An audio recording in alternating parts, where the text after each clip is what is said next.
কর্মজীবী মায়েরা আছেন যে 6 মাসের মাথাতেই তাদেরকে আবার কাজে ব্যাক করতে হয়, বা অনেক মারাই আছেন যে বাচ্চাকে কি করে ফিট করাতে হয় সেই কৌশলটাই জানেন না। কারণ অনেক নতুন মারা আছেন হয়তো বা জানে না কি করে বাবুকে আমি ধরবো, কি করে তাকে ফিট করাতে হবে।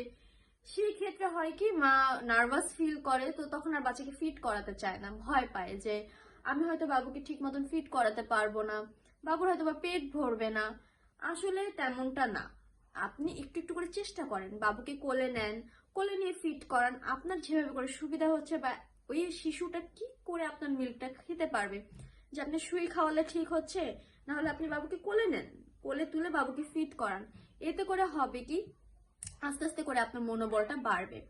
আর অনেক মারা আছেন যারা বেবি হওয়ার পর 6 মাসের ছুটি নেন, বা কিছু এমন অনেক মা আছে যারা 2-3 মাসের বেশি ছুটি নিতে পারেন না। তো সেই ক্ষেত্রে তাদের খুবই সমস্যা হয়ে যায়, বাবুকে ঠিক মতন খাওয়াতে পারছেন না। তো তখন ভাবেন যে আয় হায়, এটা কি হলো, আমি 6 মাস পর্যন্ত বাবুকে ঠিক মতন ফিট করাতে পারলাম না। এতে করে অনেক সমস্যার সম্মুখীন হতে হয়। তো সেই ক্ষেত্রে আমরা অবশ্যই আপনাদেরকে বলবো যে 6 মাস থেকে তো বাড়তি খাবার দিতেই হবে, বাট 2 বছর পর্যন্ত যেহেতু বাবুকে মায়ের বুকের দুটি দিতে হবে, তো সেই ক্ষেত্রে আপনি চাইলে আপনার যে ব্রেস্ট মিল্কটা থাকে পাম্প করে রেখে যাবেন। এতে করে হবে একটু একটু করে বাবু ব্রেস্ট মিল্কটা মানে আপনার মিল্কটাই ফিট করতে থাকবে, ফিডারে ভরে দিবেন। বাড়িতে যে থাকবে তাকে বলবেন যাতে বাবুকে ফিট করিয়ে দেয় ঠিক টাইম মতন।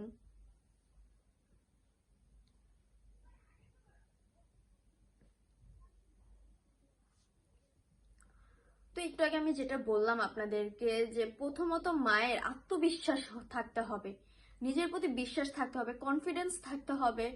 আর দ্বিতীয়ত হচ্ছে তাকে কাজের প্রেশার, দুশ্চিন্তা, তাড়াহুড়া দেওয়া যাবে না যে তুমি তাড়াতাড়ি করে বাবুকে খাওয়াও, তোমার কাজ আছে। বা যখন মা চেষ্টা করবে বাবুকে খাওয়ানোর জন্য, তখন তাকে একটু আত্মবিশ্বাস দেওয়ার ট্রাই করবেন যে হ্যাঁ তুমি পারবে, তুমি চেষ্টা করো, বাবুকে খাওয়াতে পারবে।